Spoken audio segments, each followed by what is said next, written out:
I went from bankrupt to the number one salesperson for this Fortune 500 company for 8 months in a row.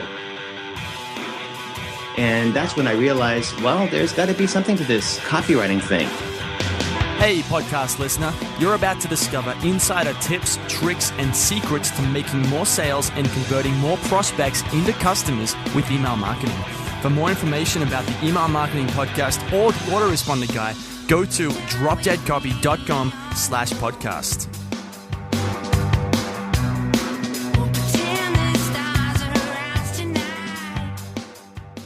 Hey, it's Johnny McIntyre here, the Autoresponder Guy, and it's time for episode 36 of the McMethod Email Marketing Podcast, where you'll discover how to increase your email profits by 25 to 100% in 90 days or less without spending more money on advertising. Today, I'll be talking to Michel Fortin, a direct response copywriter who's famous for being the guy behind the Traffic Secrets launch. Now, that was the first launch in internet history that generated over $1 million, and it did it in just 18 hours.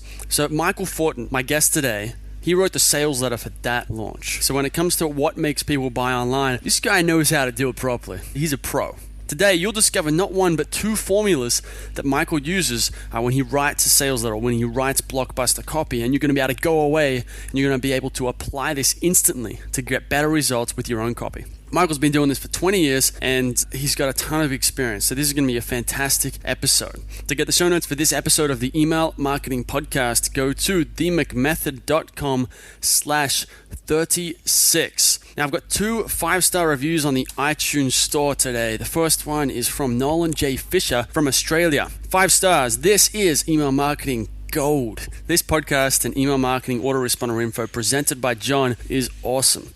I've implemented just a few of John's tips and strategies from this podcast, and I've had instant returns. If you are looking to dramatically improve your email marketing and autoresponder series, then you've definitely found the guru in John McIntyre. Thank you for the kind words, Nolan. Listener, if you've just heard that review, that's just a kick in the butt to take some of the ideas that you're going to learn today and that you can learn in the other episodes and apply them to your business, and like Nolan, get instant returns. The other review is from Boston Buyer from the United States. He says, deep dive on email and copy. The guests are great choices. The questions are on point. Bob Bly's interview alone is worth listening to every episode. Keep it up. Brett from Bootstrapped with Kids. Thank you, Brett. Thank you for the review. I love the reviews. If you're enjoying the podcast and if you're getting something out of it, and if you're taking the tips and applying them like you absolutely should be, and you're getting results, please go across to the iTunes store, search for the Email Marketing Podcast or McMethod or John McIntyre. Leave me a review and I will read it out on the show and do my best to give you a bit of fame. Now, before we get into the interview with Michel, I've got one listener question, which is a great one. How do you turn your survey results into cash?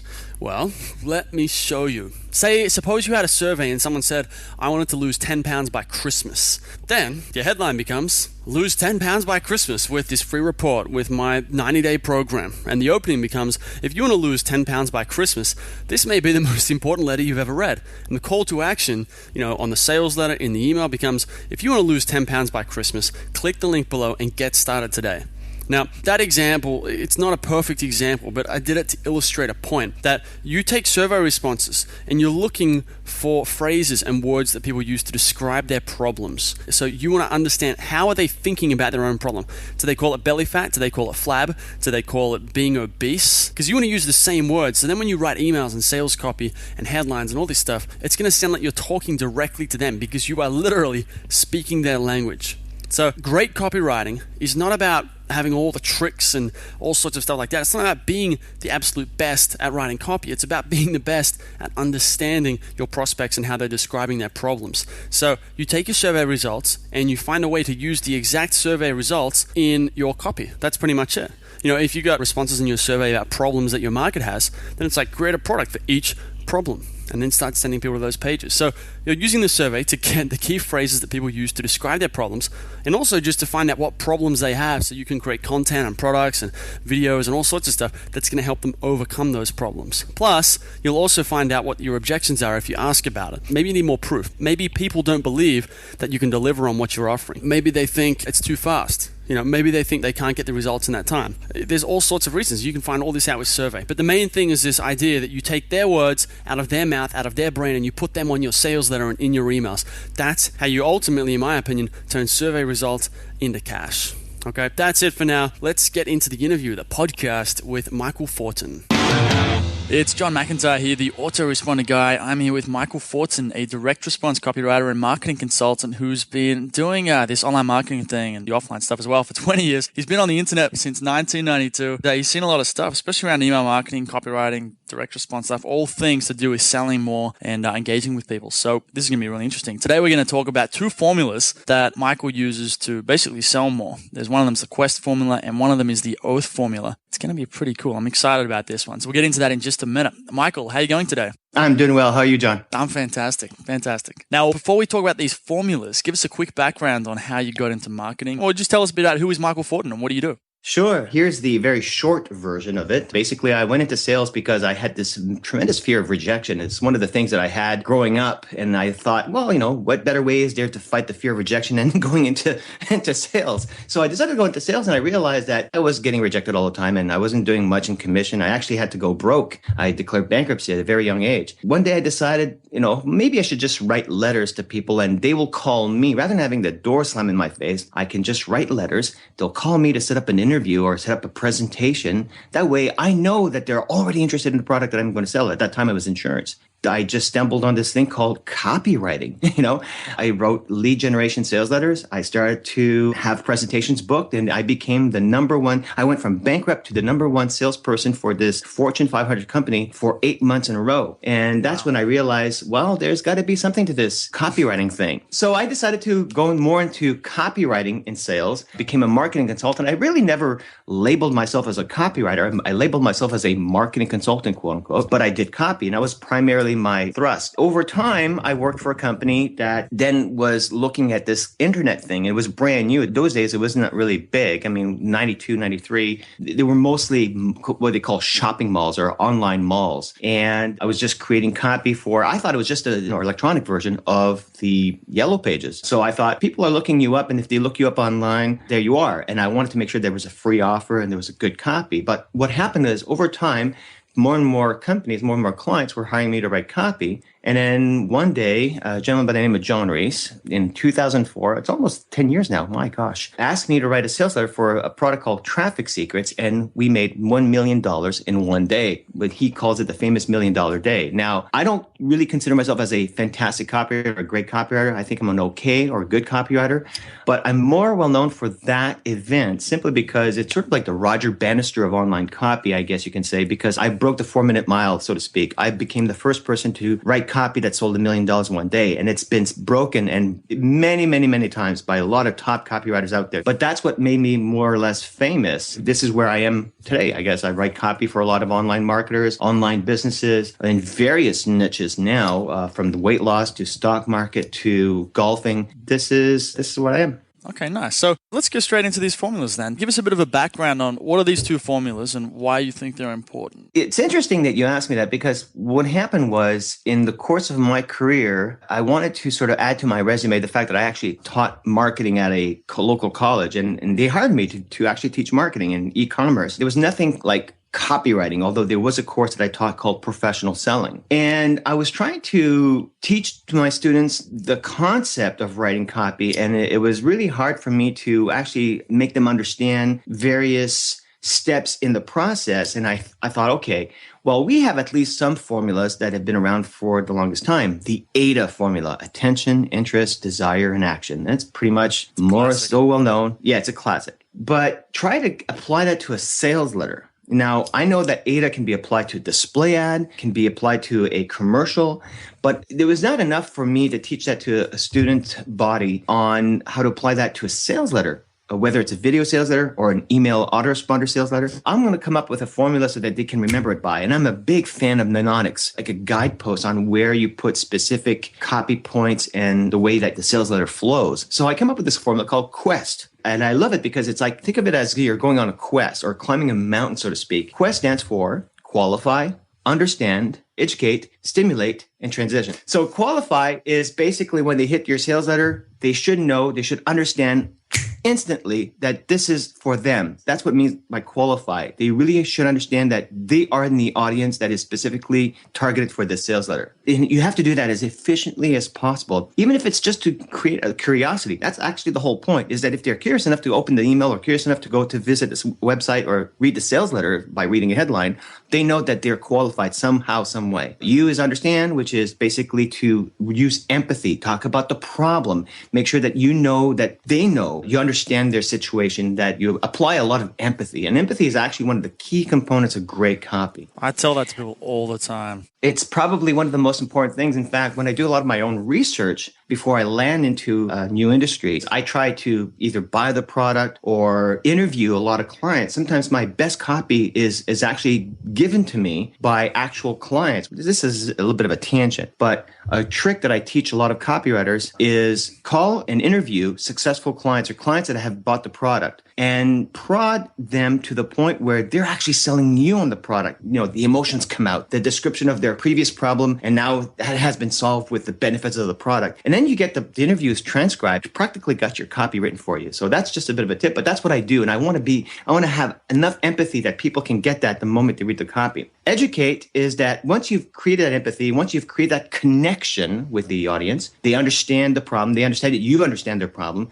Now it's to educate them on the solution, the potential solutions, and as much as your own solution and why your solution is better than anybody else's, which actually leads to the next point, stimulate. That's the value buildup. We're getting close to the end. We're ramping them up to get them to understand why they should buy the product and why they should buy the product now. And then finally, transition is just a different way of saying transitioning them from a browser to a buyer, from a prospect to a client. Just very simply, the closing process. That is called the Quest formula, Quest. And it's like climbing a mountain, like up to the E, the educate, is like climbing up the mountain. It's a bit of an uphill struggle because that's where the most important part of the copy is. It's not really at the end. It's at the beginning, getting them interested, getting them immersed in the copy, and getting them first to get on that slippery slide, as Gary Halbert calls it. You know, once you get to that point, then after that, it's really downhill. Then you get them excited. Then you stimulate them by saying, okay, this is why you need this product and you need it now. You need to solve your problem now. So you can give this to people like students, people you work with, the advantage of having something like this. So you have the ADA, and this is somewhat similar, but it kind of helps having different frameworks because each framework becomes a new way of looking at the world. A friend of mine, he rants on and on about this, but the more frameworks you have, you pick up a framework or a few of them every time you read a book. The advantage of it is the person, I think, and this is fairly true, the person with the most frameworks or the most lenses or the most ways to see a given problem is the person with the biggest advantage because they know the highest amount of points at which they could solve it. Exactly. And it's also a great way to sort of use it as a test. When I had students who had an assignment, which was to write a sales letter or to write a lead generation letter or to write a business letter, or whatever the case was at that time, I would say, well, then apply the Quest formula to that. I mean, I used the Quest formula prior as guideposts to help me write it's like a skeleton, so to speak. And then I add meat to the skeleton. But when they wrote the sales letter, then I would apply the Quest formula and say, okay, where did you qualify the audience or the reader? Did you qualify them enough? Next is, did you use enough empathy? Did they really understand? And sometimes we also have somebody who is a member of the audience. It's like a sort of a split test, I guess. You do that online a lot with split testing, but you also, if you had a client that you can actually mail a letter to or have them visit a website or read an email, you can find out, do they really understand that you understand their problem? Is there enough empathy there? Then after that is, do you educate them enough on the product? Sometimes a lot of people will then focus so much on the close. I see that problem so many times that they forget to understand that you need to at least educate them on, first of all, why the product exists and why it's important and why it's important to them and why it's important to them at that point in time. And then after that is, of course, stimulate and transition, which, by the way, and I hope you don't mind, I'm going to segue this into my other formula because understanding your audience and then educating them enough on the product really depends on the level of awareness they're at. And that's why I use another formula called OATH. And OATH simply stands for oblivious, apathetic, thinking, and hurting. Look at it this way. How prepared is your audience to take an oath, so to speak? And basically it means this. It means, are they oblivious, meaning they don't even know about the problem? That means you have to educate them on the problem, why the problem is, why it exists, and that they're actually suffering from it and how bad it is. And then apathetic is, well, they know the problem. They know they have a problem, but they really don't care about solving it. So you need to make it a bit more urgent. You need to make it bigger. You need to blow it up. I think Dan Kennedy calls it problem, agitate, solve. That's the agitate part, right? Yep. Then you got thinking, which is, okay, they know the problem. They know there's a solution for it. And maybe they know your solution, but they're thinking about it. They're not really, it's not urgent enough for them. And that's where you need to bring the level of urgency, add a sense of urgency, whether it's from a promotional process to even why is it so important to solve the problem now? And then, of course, the last one is hurting, H. And that's probably the audience people would love most. Everybody would love to have a market that would be hurting because that's a market that's desperate. They will buy from you even if you just put a buy now button on your webpage. That's to determine not only what level of awareness your audience is at, but how long your copy should be. I mean, a lot of people say, Michael, long copy or short copy? And I say, well, what level of awareness is your market at? Because the more oblivious they are, then the more education you need to do. And therefore, the more copy you will need to educate them on A, the problem, B, the solution, and C, why the solution needs to be solved now. That's the other formula that sort of works in tangent with the quest formula, the educate part, which is how much education do you really need? That depends on where they're at in terms of awareness. And the interesting thing is that this affects everything. Like if you get the market sophistication level off, if you miscalculate, the headline's going to be off, which means people aren't qualified properly, which then is going to mean the empathy is off, which then means you can't educate them properly, you can't stimulate them, and therefore you don't have anyone to transition from a prospect into a customer. Yep, absolutely. And I think this is the one thing that a lot of people make mistakes with. And this is the same thing with subject lines in email as much as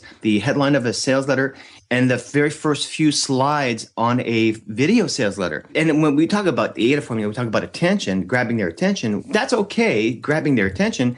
But they also need to get immersed into the copy. And the headline, as much as the subject line, it has only one job, which is to get people into the copy, or in this case, into the email. It doesn't mean you have to sell them right there. It doesn't mean you have to be clever. And I think that's where I see a lot of emails, fall in my trash bin because it doesn't excite me enough. It doesn't at least get me curious enough to open my email to say, well, what the heck is this? Or what is this all about? For example, when I write email copy, I love cliffhangers. I'm a big fan of writing storylines and storytelling in my emails where I sort of leave people on a cliff, whether it's to get them to open up the second email in the series or to get them to click on the link to go and find out more about this online somewhere as a sales letter if I'm actually continuing the sale on a website. That's so important. What you just said, John, is if people don't get to the very beginning, if they're not qualified enough, they don't really understand that this is really for them. Because you get all of the people who might not necessarily be qualified, but they might be curious. Well, that's fine. There'll be people who will read the first few paragraphs and then they'll drop. They'll never buy your product. I think it was Dan Kennedy who once said that readership drops dramatically after the first few paragraphs. But then it doesn't drop until almost the very end. And that's what you want. You want people who drop off at the beginning is because they know that it's not for them. They're not qualified. At least you did a good job to qualify them enough so that they can leave. They're not going to be your clients anyways. But those who stick and they stick around, then you keep them there until they buy your product and you get them to buy your product. So speaking of this formula then, how do you, someone's sitting down about to write sales copy or an email, how are they going to figure out what level of market sophistication their prospects are at? Well, that's an interesting question because when I write copy, I spend very little time writing the copy. I love this question. How much time do you spend writing copy versus 10 to 20%. 10 to 20%. Yeah. And what do you do for the rest? Yeah. Research. That's probably the most, and I kind of giggle because it's the one thing that a lot of people fail to understand. People think that writing is just writing. You're not being hired. I'm speaking for myself as a copywriter. If you're a business owner, the job is not to write copy for the sake of just making a sales letter.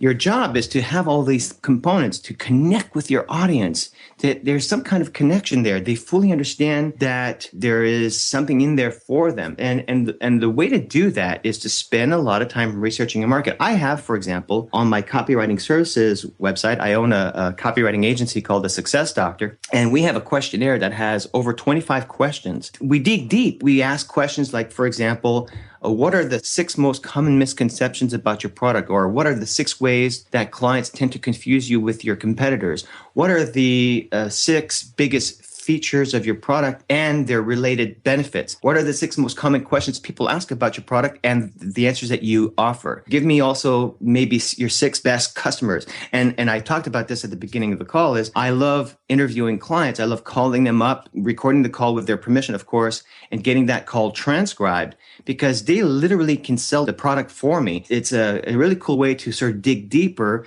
and get them all excited, get them to sell you on the product that you're actually writing copy for. more. And now you have this empathy built up, your ability to write copy that will connect with your audience. So to answer your question, 80% of my time is spent researching the product, going into a lot of their copy, their existing copy, their previous copy, looking at their conversion rates, looking at their audience, especially their audience, trying to dig deeper in who is their audience specifically. Sometimes I will build a persona, a buyer persona. I think Paul Myers, another very well-known copywriter, he calls it the perfect prospect profile, which is basically understanding that when you're writing your copy, it's as if you're writing for that one person only. Yes, a lot of people around that or in that market will be reading copy, but when you're writing copy, it's like a one-on-one situation. But don't just think of it of writing in the first person. Think of it also as you know exactly who you're talking to. What's their interest? What keeps them up at night? What's their hobbies and interests? What kind of groups or associations do they belong to? What kind of work do they do? What kind of family life do they have? What kind of business life do they have? What kind of friends do they go to?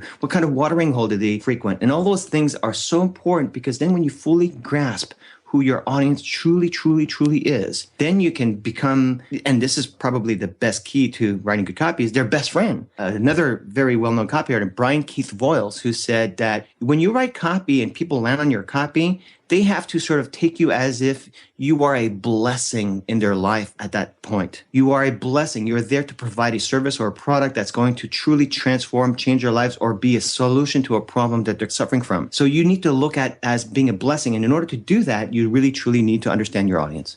I love how you put that there, how the copywriting, it's not really about writing. I mean, sure, you got to sit down and write something, but the real task of being a copywriter or being a marketer is to know how to research and really drill down into why someone would want what you have to offer. Yeah, exactly. One time I had a client who I sort of poked them on purpose.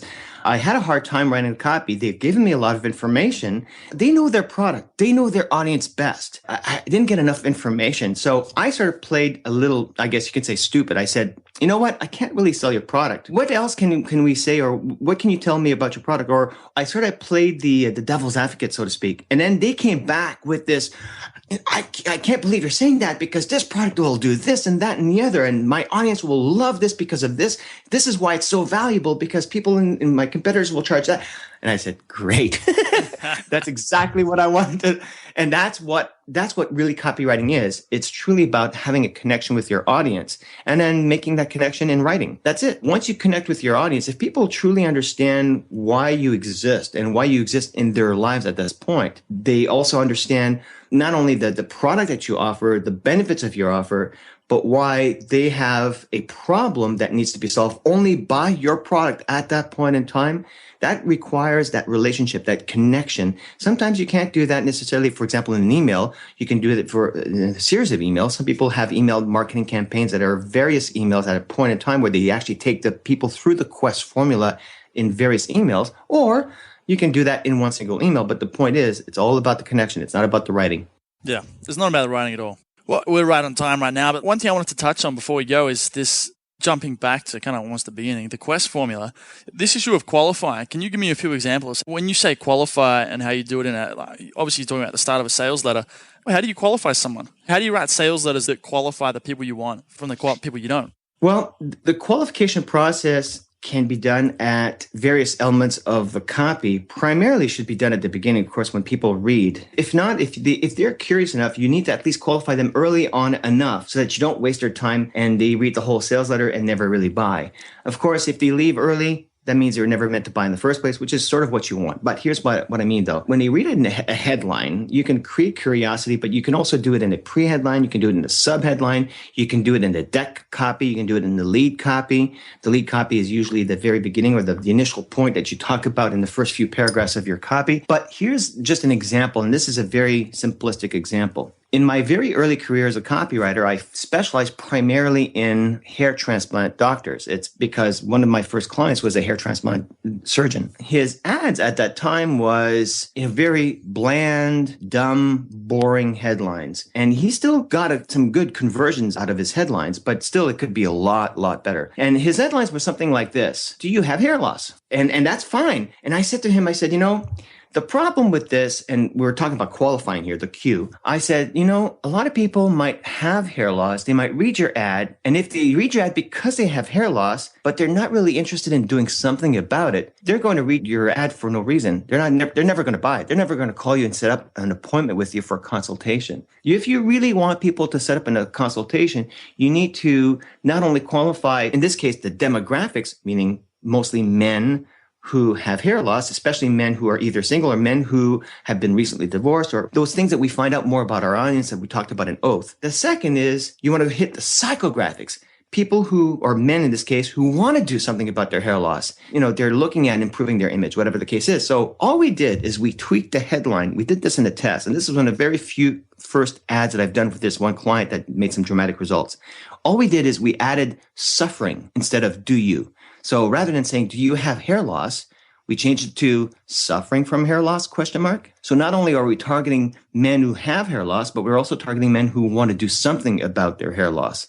And that dramatically increased sales for this one client. And that's how important qualify is.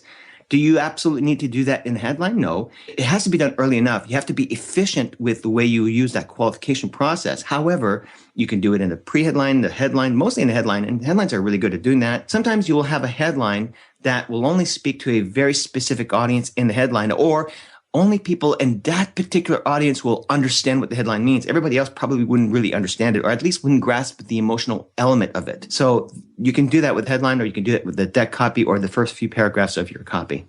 Okay, I love that. Fantastic. Well, we're right on time. But before we get on the call, you talked about Fortinized, and that's where these formulas came from. Tell us more about that, and tell us where people can go to find more about you. Well, just to correct you, it's not really that they come from. It's sort of a site that I put together because people were asking me to teach them about all my formulas. And of course, I talk about these formulas on my blog at michelfortin.com, but that's not really what's important. A lot of people say, well, how do I apply it to my industry? Or give me more examples, or what exactly do you mean? I mean, some things that you can't really explain in either a 20-minute podcast or in an article on a blog. So what I did is I created a course that would actually go through all of my formulas and go into greater detail and actually some application examples of those formulas. And I created this website and I added the name Fortnite because a lot of people, when they hire me to write copy, they'll either hire me to write copy from scratch or to fix existing copy in order to boost their conversion rates. And very often, this is sort of a term that my clients usually use. They'll say, can you Fortnize this copy for me? So I kind of laugh at that, but I thought, hey, that's a great title for, applying my formulas. So I created a course. It's a video-based course called Fortinize.com. And if people on this podcast would love to know more, I have a little something special for them. It's Fortinize.com/DDC. Drop dead copy. Is that correct, John? That's correct. All right. So that's where the course is. It essentially is a video-based course, an online course. And I go into greater details. I talk about my forceps formula, which is how to add elements of proof in a copy. I talk about my FAB formula, which is about features, advantages, and benefits, and how to pull out or how to extract true ultimate end result benefits from your copy and how to add that to your sales letter or your email marketing. So anyways, that's just a few examples, but I do offer a lot more. Wonderful. I'll have links to all that in the show notes for the podcast at dropdeadcopy.com. Thanks again for doing the podcast. Really appreciate it. Oh, you're very welcome. Thanks for having me.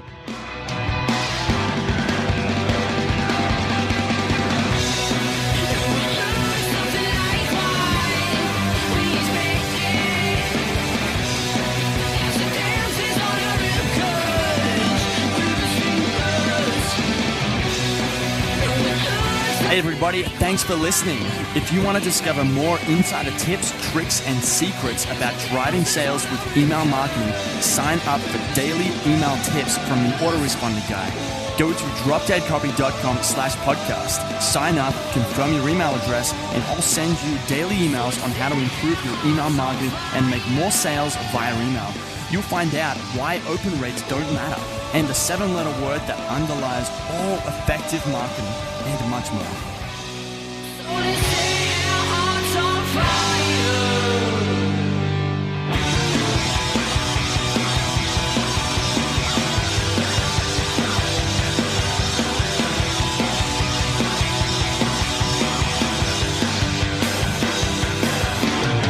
The editing and production of this podcast were provided by Authority Engine.